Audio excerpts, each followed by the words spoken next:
Okay, next. A parabolic crest curve is followed by a sag curve. The two curves are connected by a tangent section as shown. A bridge structure is located at station 45 plus 55. In the figure, ito yun. The elevation of the low point of the bridge is 405.54. So dito daw ay 405.54. The design speed in miles per hour of a truck, assume driver's eye elevation equals 7.6 feet. Based on adequate sight distances under the bridge overpass on curve number 2 is most nearly. So tinatanong sa atin, what is the design speed dito sa second na curve, no? Dito sa sag curve. So merong binigay na hint, yung length daw ay equal sa AS squared. So yung S is yung sight distance over 800 times C minus H1 plus H2 over 2. Dito hindi binanggit pero C is the clearance.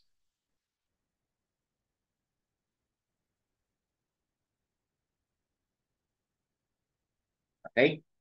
All right. So, another point that I want to make is binigay na sa atin kung ano yung H1, bali yung height ng driver ay. Sabi ko 7.6 feet. Okay? Pero itong H2, ano ito? No? So, yung H2 is the height of the obstruction. Kumbaga, this is a standard no, na height na obstruction. According to Ashto Green Book, no, it is practical to use 2 feet if not specified, no? So according to Ashto Green Book,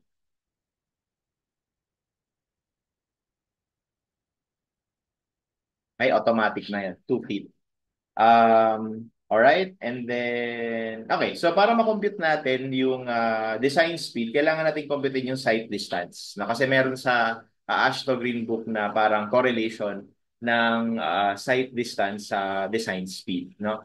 Particularly para sa sag curve. All right?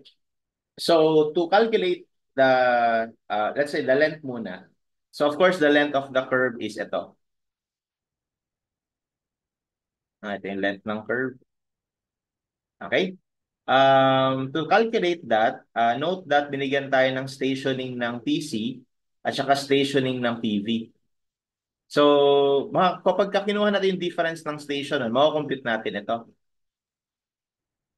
Okay? Yung difference ng station nila. Pero di ba yan ay kalahati ng length ng curve kung assuming that this is symmetrical parabolic curve.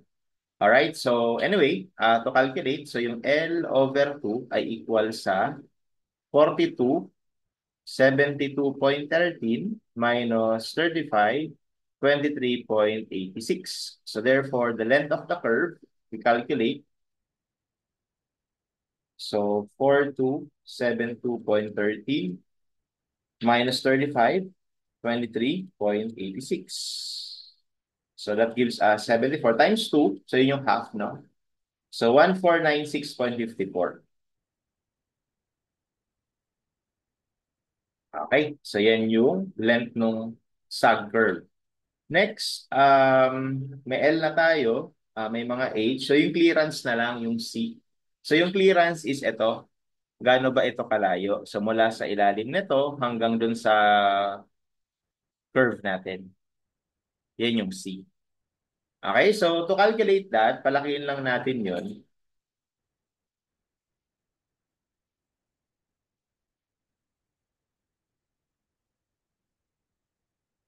Okay, so let's say this is the sag curve and then this is the bridge. Okay, nilutukoy ko na clearance, bali ito.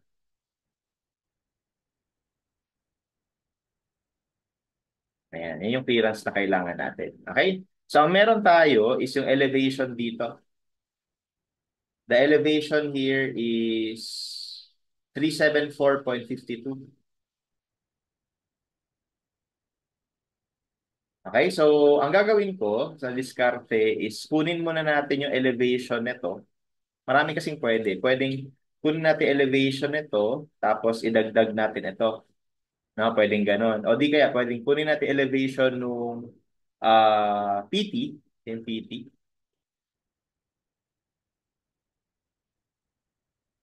Okay, elevation ng PT. Tapos, Kunin natin yung difference in elevation na to. Okay, yung difference in elevation na yun, pwede natin makompute gamit yung technique ng grade diagram, no? So yung grade diagram, bali ganito ang itsura.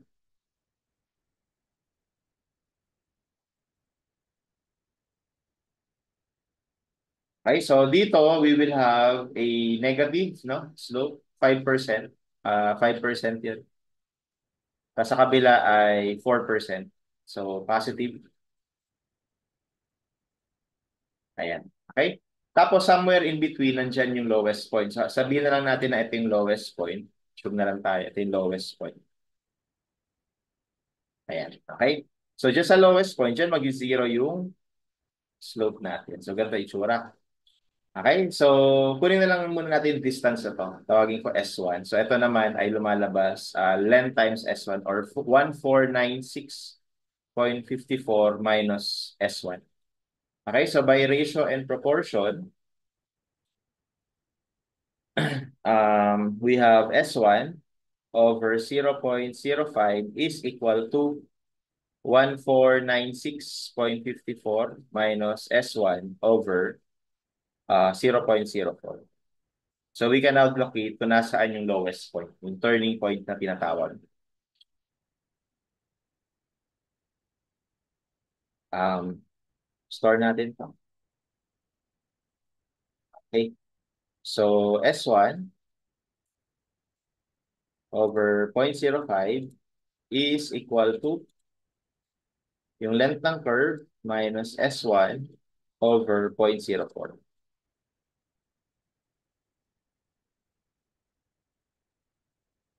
Okay, so that gives us 831.41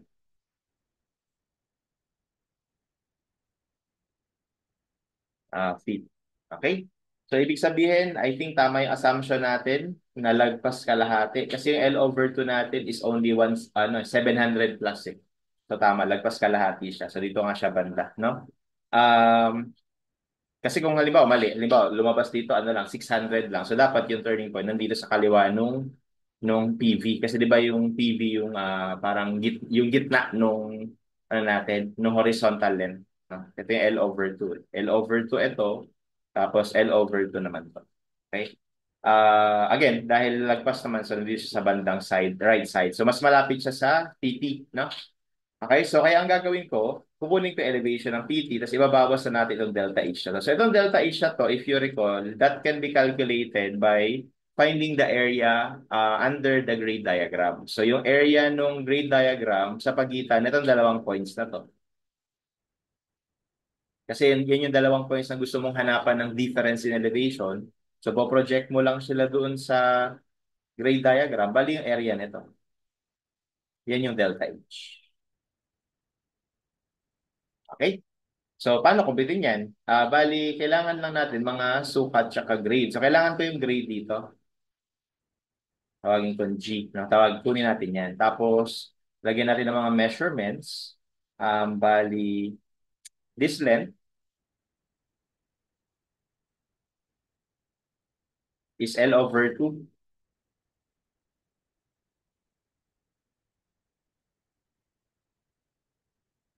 748.27. Okay? Tapos, ano pa? This length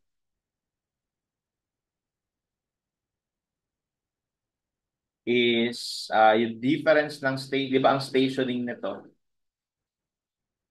We have the stationing here ng PC. Tapos yung stationing naman ito.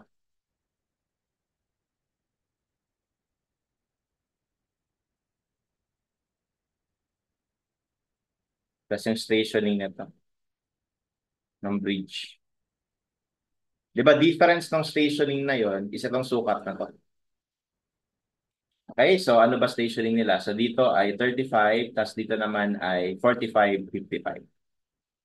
Ano yun? 45, 55 minus 35.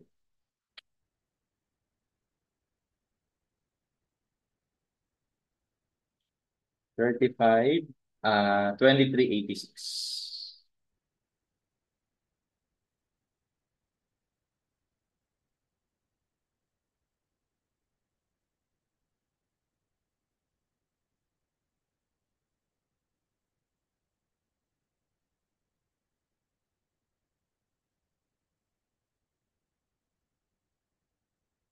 So that gives us 1,031.14. Okay? So ibig sabihin makukuha natin yung sukat nito. So that is just the difference between 1,031.14 and 748.27. That gives us 282.87.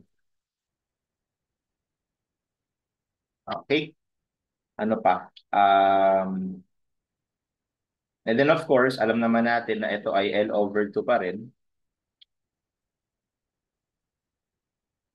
Rather, hindi pala. It would be 1,049.54 minus S1. So, 1,496.54 minus yung S1 natin, di ba? Ito. So, that gives us 665.129. Okay? Ano pang kailangan? So, kailangan din natin to siguro mamaya for the area. Okay? And that is simply, sagad na natin. And that is simply yung total length minus itong 1,031. So, yung total length minus 1,031.14. So, that gives us 465.4. Okay. So ngayon, to calculate G, we will use this triangle paired with this triangle and they are similar. So using similar figures, we have G over yung length na to, 282.87 is equal to 0.04 over yung total length nito is ito, 665.129.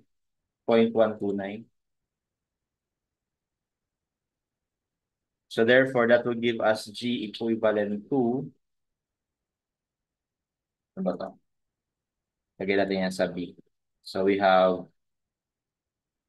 solving for G, we have 282.87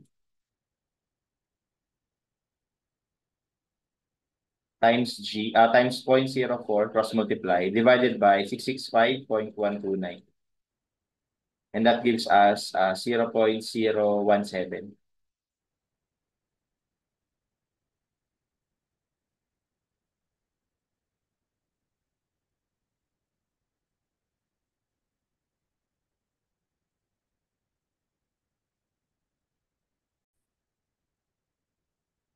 Meron na pala ako na overlook dito, no? So, hindi pala ito L over 2, no? Hindi yan L over 2. This is your S1 pala. Okay, so medyo naduling, no? Okay, so ibig sabihin, iba, mali ito. Maliit na ulit. Ayan, so medyo naduling tayo doon. Um, so S1, no, it was actually already known to be 831.411.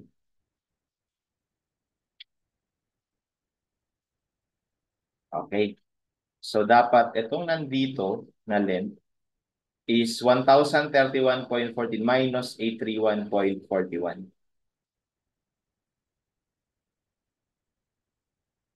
Ayan, minus yan. So 199.729. So mali ito.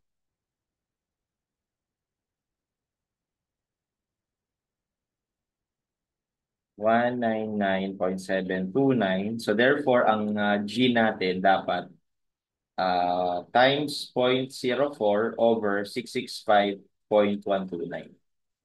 That gives us 0.012. Okay, so yun yung G natin doon. So therefore, makukompute na natin yung area nito, which is just our difference in elevation between PT and yung station. So ito yung station, 45 plus 55. Okay? So yung difference in elevation nila would be area nito. So dahil trapezoid yan, ang trapezoid ito. Trapezoid. Okay, so G plus 0.04 over 2 times yung length. Yung length nito, di ba ito? 465.4. Okay, so our difference in elevation would be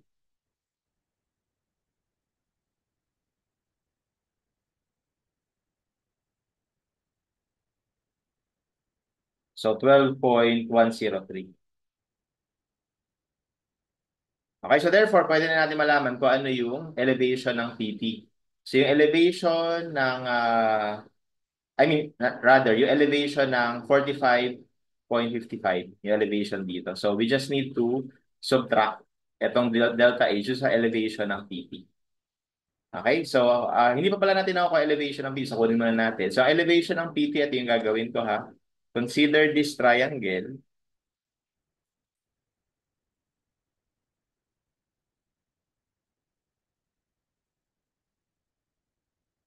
Okay, so alam naman natin na ang slope nito ay 4%, no? So ibig sabihin, para makuha mo ito, elevation ng PT, idadagdag mo lang to. Ayan, dadagdag mo lang yan. Dun sa elevation ng PV, no? And ano yan? So that is the slope times itong horizontal distance na to, which is yung L over 2. Okay, so therefore this is 0.04 times L over 2. So yun yung stationing ng PV.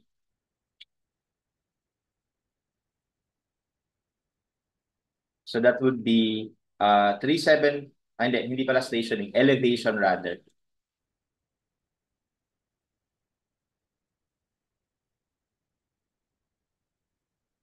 That would be 374.52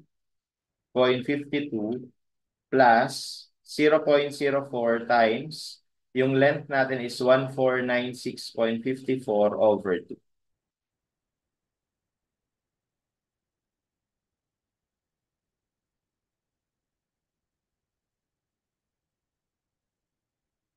Nilagay ko yun sa A kanina. No? So 404.45. 451 feet. Yun yung elevation ng PT. Tapos, para makuha naman natin elevation nitong point na to, no? So, elevation ng stationing 45 plus 55 would be yung elevation ng PT minus yung delta H.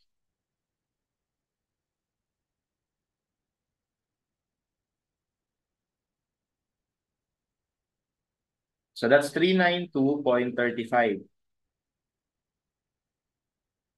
348 feet. So yun yung elevation ngayon nito. Okay, so that, from there, makukumpita natin elevation ng, or yung clearance. So bali yung clearance is yung difference lang ng elevation ng bridge, ng elevation ng bridge. 405.54. So ito ngayon ay 405.54 yung elevation niya. So, syempre, elevation nitong nasa baba, which is at 392.348.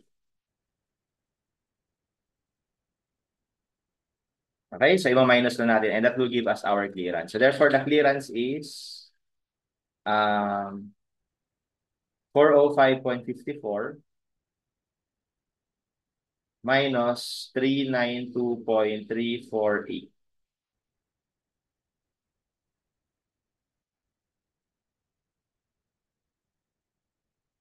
That gives us 13.192. Okay. So now we are ready to use the formula.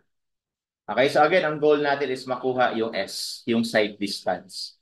Alam naman natin yung length ng curve. Okay, kaya lang gusto ko lang din ipaliwanag na itong binigay na hint na to, actually dalawa yung formula dyan. Itong hint na to is kapag inassume mo or kapag kinonsider mo na yung side distance ay mas mababa or equal sa length ng curve. Ito yon, no?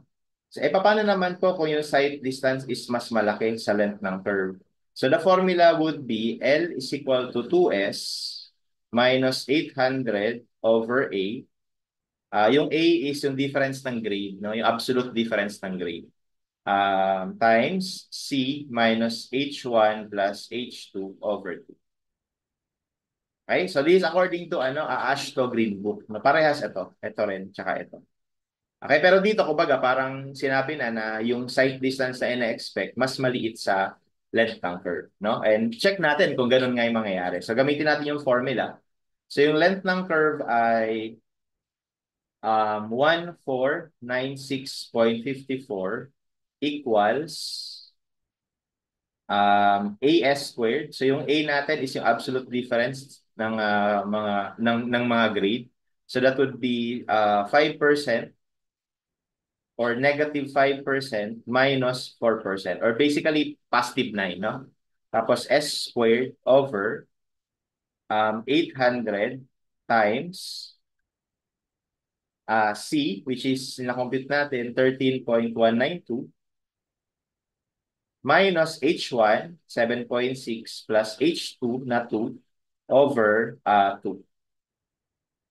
So again, no, yung H1 and H2 natin ito. H1 7.6. Tapos yung H2 is standard sa AASHTO Green Book na 2 feet. No, yung obstruction height. Okay, so from here, let's calculate for S.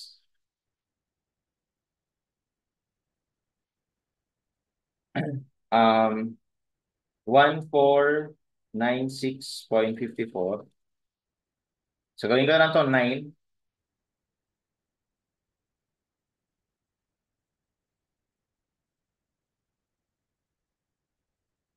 9.6 lang to, no? Over 2. Okay? So that gives us 1056.58. Ayan. Okay, so that is our sight distance. And then, from the given sight, from the calculated sight distance, double check muna natin kung tama ba yung assumption, no? So, yung assumption kasi is S is less than L. Yung L natin was 1,496.54. Nakuha natin na S is 1,056, which so tama lang. So, S is less than L, so okay. Okay, kasi ang ginagawa, kung halimbawa na yung na-compute mo na S ay mas malaki dito, ibig sabihin, hindi mo susundin yung value na to kasi mali yung formula na ginamit mo. So in short, pagka ganon, babalik ta rin mo. Dito ka naman magre-refer sa formula to. And then i-resolve mo yung S. Okay? So pero dito kasi binigay na yan as our hint. So therefore, ito na yung ano natin, sight distance. So ngayon sa AASHTO Green Book, actually merong naka-tabulate na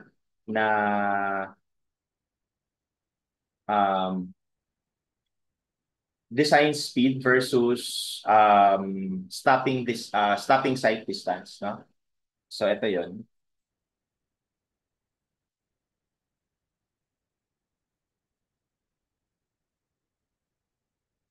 Ito kaya na.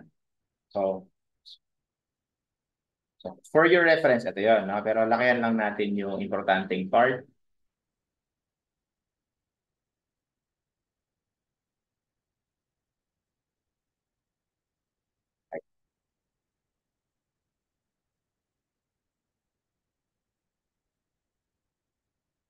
Okay. So as you can see in the table, this is table 3-37 of AASHTO Green Book 2018 edition. Yun ang kasi nakita ko sa sa internet. Anyway, yung kapag daw ang stopping sight distance ay 80 feet, ang design speed is 15 miles per hour. No? At ang nakuha natin kasi 1,056. So dito, ang hanggang 910 lang yung ano niya, yung nasa table. So in short, mas malaki sa 80, no? So kung halimbawa ang board exam ito, edi syempre, ang magiging sagot na natin dito is yung letter B. Okay? Kasi mas malaki sa 80, mas malaki sa 910 yung sight distance, no? So, ibig sabihin, lagpas pa. Or you can do, ano na lang siguro, parang interpolation or extrapolation. You can go to mode stat, linear, tapos 75, tsaka 80 yung gamitin natin na design speed. Ang sight distance ay 820 at tsaka 910. Tapos magregression na lang tayo. So, ang kailangan ko ay design speed, so X. So, design speed at 1,056.58. Okay, so nasa bandang 88 now. So, again, most nearly, it would be 85 miles per hour. And that would be our answer. Okay?